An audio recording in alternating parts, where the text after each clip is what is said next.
एक ईमानदार किसान। एक गांव में एक गरीब किसान रहता था। वह बहुत ही ईमानदार और मेहनती था। वह अपने छोटे से खेत में काम करता और बहुत ही खुश रहता था। पूरे गांव में किसान की ईमानदारी के बहुत ही चर्चे थे।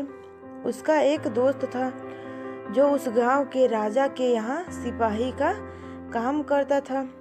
वह किसान से रोज उसके घर मिलने जाता था। एक बार राजा ने अपने दरबार में एक ऐलान किया कि उसके बगीचे में काम करने वाला एक अच्छा सा कारीगर चाहिए जो उसके बगीचे के पेड़ पौधों और फूलों का ध्यान रख सके। राजा का यह ऐलान सुनकर किसान के दोस्त सिपाही ने सोचा कि यही मौका है कि किसान से मित्रता निभाने की। मैं उससे यहाँ बगीचे में काम पर लगवा दूंगा। उसका वो मेरा साथ भी रहेगा एवं किसान का भला भी हो जाएगा। यह सोचकर उसने राजा से कहा कि महाराज, मैं आपके लिए एक ऐसे आदमी को लेकर आऊँगा जो यह काम अच्छे से कर लेगा। तभी राजा ने उस सिपाही को आदेश दिया कि जाओ, कल से ही बगीचे में काम करने के लिए कह दो। उसी वक्त वह सिपाही अपने दोस्त किसान के पास पहुंच गया और उसने किसान को बगीचे के काम की सारी बात बता दी और किसान ने भी काम करने के लिए खुशी खुशी हाँ कर दिया। अगले ही दिन अपने दोस्त के साथ राजमहल पहुंच गया। सिपाही उसे राजा के सामने लेकर गया और राजा ने उस किसान को बगीचे की पूरी देखभाल का काम सौंप दिया।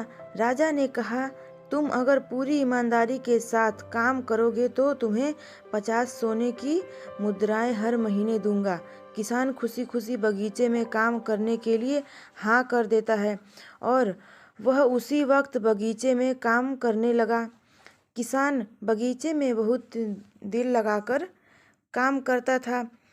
कुछ दिन बीत गए। किसान ने बगीचे को बहुत सुंदर व हरा भरा बना दिया। राजा को उसका काम बहुत पसंद आया। एक दिन किसान बगीचे में कुछ खुदाई कर रहा था तो उसने जमीन के नीचे कुछ महसूस किया।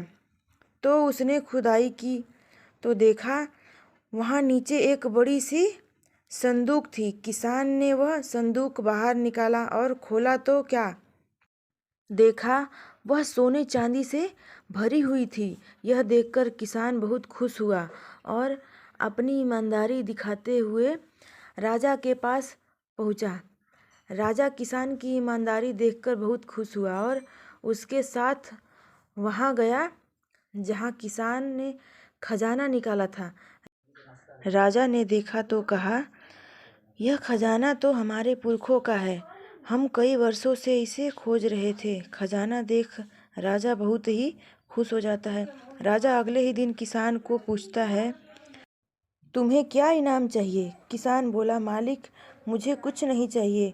मेरे पास जो भी है उसी में खुश हूँ। राजा उसकी इतनी अच्छी बात सुनकर और खुश हो गया और उसने किसान को अपना मंत्री बनाने का फैसला कर लिया।